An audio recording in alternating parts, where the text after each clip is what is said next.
aussi ñu ngi leen di nuyu bu baax di leen souhaiter bonne année 2025 ñu bëggoon rek démarrer waaw naa man damay excusé lu bëri parce que je suis un peu pas bien, je suis un peu malade là, mais je vais m'efforcer wax lu wax pour ngeen dégg ko.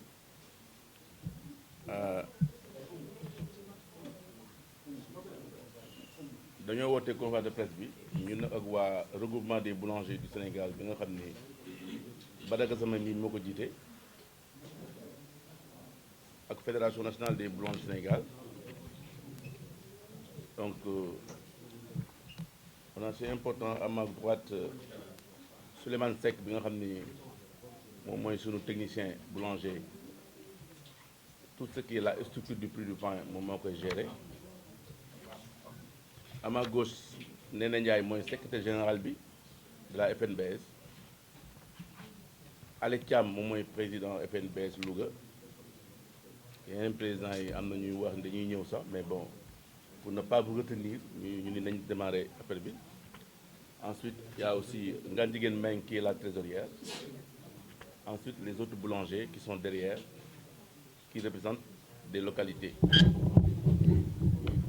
Donc on a tenu à faire cette conférence de presse aujourd'hui qui va se dérouler vraiment simple. Je vais parler je vais faire le discours liminaire en français, le résumer un peu en wolof et permettre au président de RBS de terminer en wolof aussi, pour mieux apporter des choses que j'ai pas pu le faire.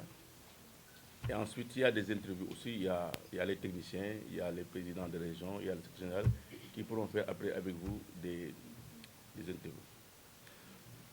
Donc, mesdames et messieurs de la presse nationale et internationale, merci chacun d'entre vous d'être présent malgré les circonstances que vous savez difficiles aujourd'hui. Nous nous réunissons pour évoquer des graves défis que rencontre le secteur de la boulangerie sénégalaise depuis la décision des nouvelles autorités de baisser le prix du pain le 21 juin 2024. Depuis cette décision, nous avons été témoins de la fermeture de plusieurs boulangeries à travers le pays. Pour ne pas être long, je peux citer le cas de Touba, 19 boulangeries plus 9, ça fait combien? Ça fait 28. Dakar, notre dernier décompte c'était 37. Fatick, je pense que les gens de Fatick, le président Fatick est en train de venir. C'était 7 sur une petite localité où il n'y avait que 54 boulangeries. On est à 7 fermetures. Louga 4. Vous voyez donc, je peux citer beaucoup. On est en train de faire un recensement parce que nous n'allons pas rester là. Donc il y a tellement de fermetures de boulangeries qui m'inquiètent. Moi-même, on ne va pas m'en parler de fermeture. Moi-même, j'ai fermé une boulangerie à Anne, petit-déj. Il n'y a même pas 15 jours. Ça veut dire ce que cela veut dire. Donc la situation est critique. Et que c'est pourquoi nous sommes là aujourd'hui pour dire que l'industrie de la boulangerie sénégalaise est en crise. Une industrie qui emploie plus de 30 000 emplois directs, 40 000 emplois indirects, 600 milliards de chiffre d'affaires, 3% du PIB.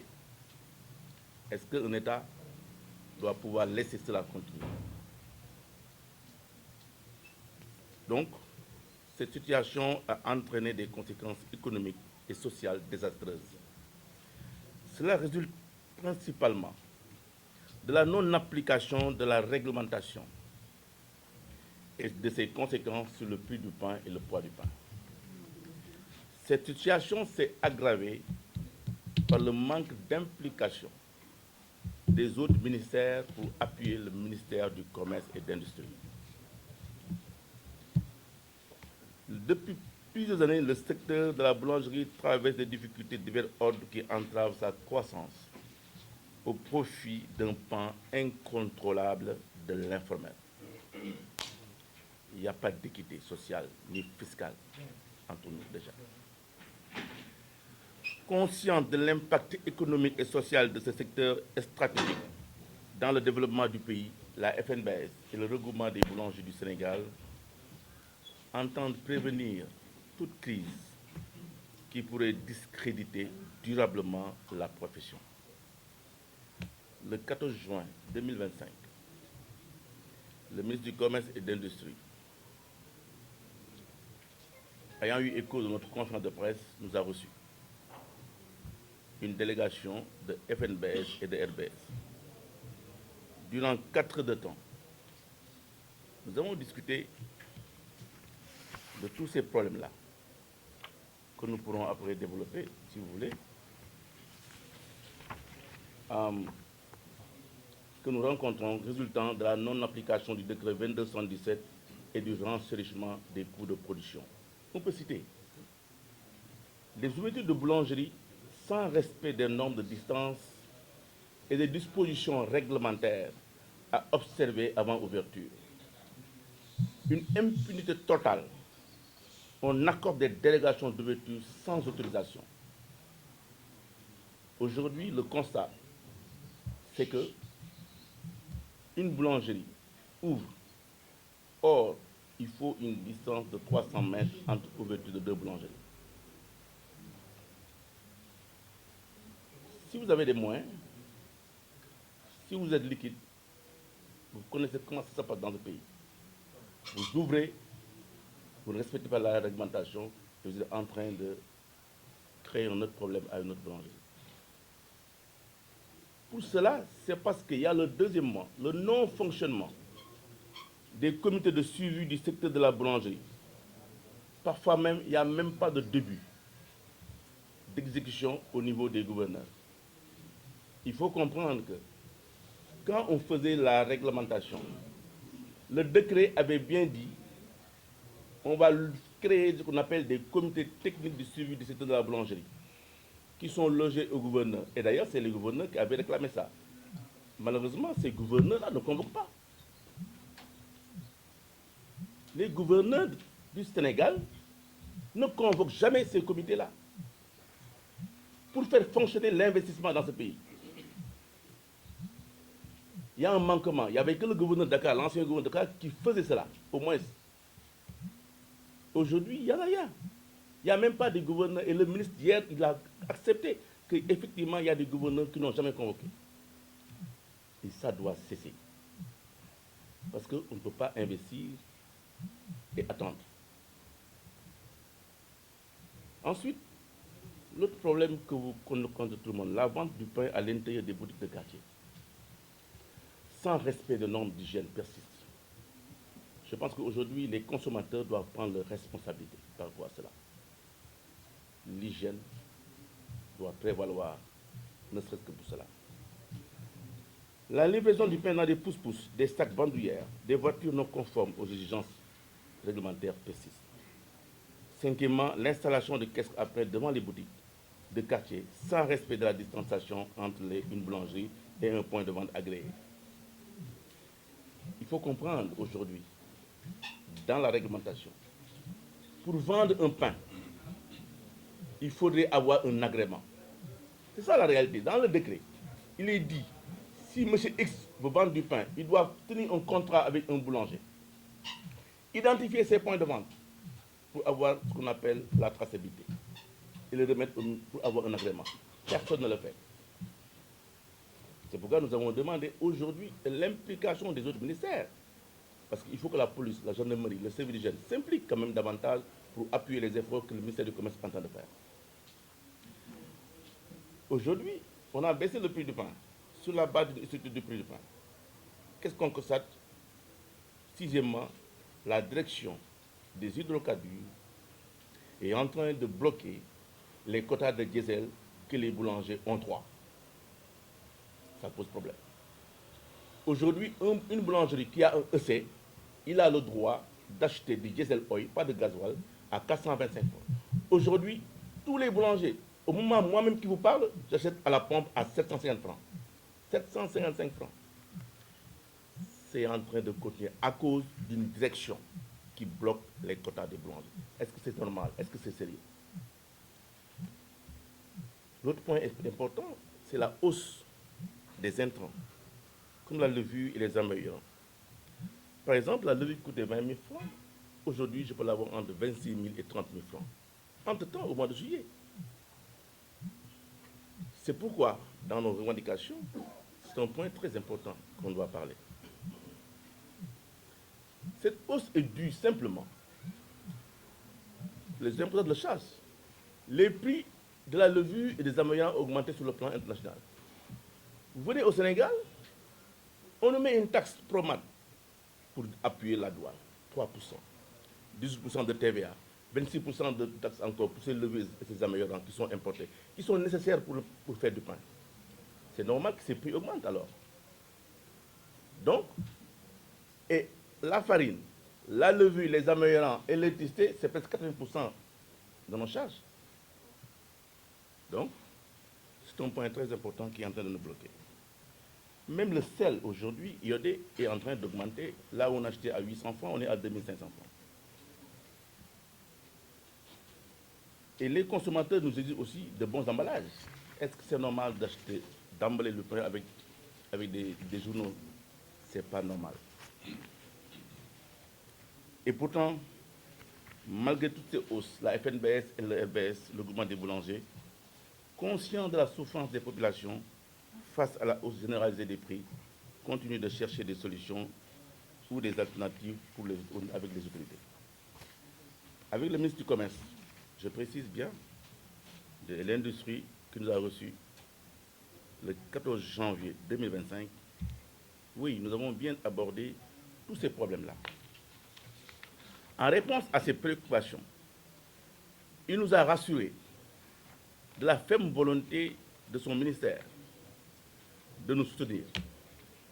Il a annoncé dans les meilleurs délais l'assainissement du secteur avec le respect des dispositions du décret 2217 et des arrêtés 73-118 du 3 mars 2020, l'arrêté 00-97-93 du 13 mai 2020 et l'arrêté 118-65 du 26 avril 2022. Je pourrais mettre à vos dispositions de ces arrêtés qui va réguler le secteur. Il a également promis de plaider pour la suppression de toutes les taxes sur les intrants entrant dans la fabrication du pain et de réactualiser la structure du prix du pain. Je peux témoigner ici sa ferme volonté de nous trouver des solutions. Mais vous savez, nous sommes des industriels, nous, c'est des actes que nous voulons. C'est pourquoi nous avons tenu à faire cette conférence de presse pour prendre à témoin la population et le peuple pour leur expliquer nos problèmes. Nous, les boulangers, ne pouvons pas attendre longtemps. Les solutions doivent provenir maintenant au plus haut niveau. C'est pourquoi nous appelons à l'action du Premier ministre qui coordonne l'action du gouvernement de prendre des mesures urgentes en impliquant tous les autres ministères concernés. Nous avons écrit au Premier ministre. Nous avons écrit au président de la République. Depuis des mois, on ne nous a pas répondu. Mais est-ce que c'est un début de réponse? Il ne faudrait pas qu'on dise que c'est les boulangers qui ont des problèmes. Ce n'est pas nous, nous sommes dans les légalistes. Nous sommes en train de faire ce qui se doit faire. Ce que nous voulons aujourd'hui, pour être simple, c'est faire appliquer la réglementation existante. Supprimer toutes les taxes entrant dans la fabrication du pain. Procéder à la baisse des droits de douane sur la levure et les améliorants qui ont occasionné la hausse vertigineuse de ces intrants. Nous avons été l'exemple de la Côte d'Ivoire. Je vais vous donner le document de la Côte d'Ivoire. Les produits entrants, comme la levure, les améliorants, ne payent aucune taxe par rapport à cela. C'est ce que nous voulons. Mais au Sénégal, au contraire, nous augmentons nos taxes. Taux de taxe tue l'impôt. Et mettre aussi, surtout, en place une tarification sociale de l'électricité pour les boulangers. On ne peut pas nous dire aujourd'hui que le pain est un produit social et que nous ne pouvons pas bénéficier d'une tarification sociale. Parce qu'il faut comprendre que le prix du pain que vous êtes en train de prendre là, ce n'est pas la réalité. Ce n'est pas la réalité. Si nous appliquons la vérité des prix, le pain devait coûter minimum 200 à 250 francs. Malheureusement, nous sommes des acteurs, on a compris, des nouvelles autorités qui sont venues, qui ont imposé un prix que nous avons accepté, mais en espérant que toutes ces revendications que je suis en train de vous dire aujourd'hui devaient être réglées, et ce n'est pas fait depuis 8 mois. C'est ce que nous ne pouvons pas continuer. Pour les boulangers du Sénégal, le non-respect de cette réglementation va nous replonger dans un coma profond. Faillite totale. J'ai dit tantôt que beaucoup de boulangeries sont en train de fermer. Il y en a qui sont fermés à cause de la fiscalité, qui est un danger pour ce pays-là. Aujourd'hui, nous constatons des boulangeries qui sont fermées à cause de l'impôt. Des boulangeries qui ont fermé à cause d'une mauvaise gestion, certes. Mais il y a des boulangeries qui sont fermées à cause d'un problème social aussi. Il y a à cause des boulangers qui peuvent continuer parce qu'ils n'ont pas de recette. Le cash flow même ne peut pas rien faire pour eux. Pour vous dire qu'il y a différentes catégories de fermeture. Mais ce qui est plus aberrant, c'est que nos agents du fisc puissent fermer une boulangerie parce qu'il a des retards d'impôts. Ça, c'est extrêmement grave. On devait élargir l'assiette fiscale, ça n'a pas été fait. Cette bataille, donc aujourd'hui, on compte sur le terrain que la réglementation n'est pas appliquée. Peut-être difficile à appliquer. Et pourtant, c'était une promesse ferme des nouvelles autorités pour un gel de notre revendication principale, à savoir la vérité des prix. Parce qu'il faut comprendre, en juin, nous avions exigé la vérité des prix. Mais étant de nouveaux régimes, ils voulaient quand même nous appuyer, nous accompagner sur notre revendication principale. Ça n'a pas été fait. Donc le contexte économique aujourd'hui l'exige. Aujourd'hui, cette anarchie dans ce secteur doit cesser et nous appelons la responsabilité de l'État. Cette bataille doit être le combat des consommateurs. Est-ce que vous voulez que les normes d'hygiène de fabrication de livraison changent? Est-ce que vous voulez un pain de qualité? Nous ne pouvons pas tolérer cette anarchie qui profite à certains acteurs qui font une concurrence déloyale aux artisans boulangers qui sont aux normes. Ainsi, nous demandons solennellement au président de la République d'atténuer la souffrance des boulangers et de veiller à l'application et à l'applicabilité des dispositions du décret et des arrêtés, en donnant des instructions fermes aux ministères concernés. Ce que nous voulons aujourd'hui, ne serait-ce que la convocation d'un conseil interministériel. Ensemble, nous engageons pour la modernisation du secteur de la boulangerie et merci de votre attention.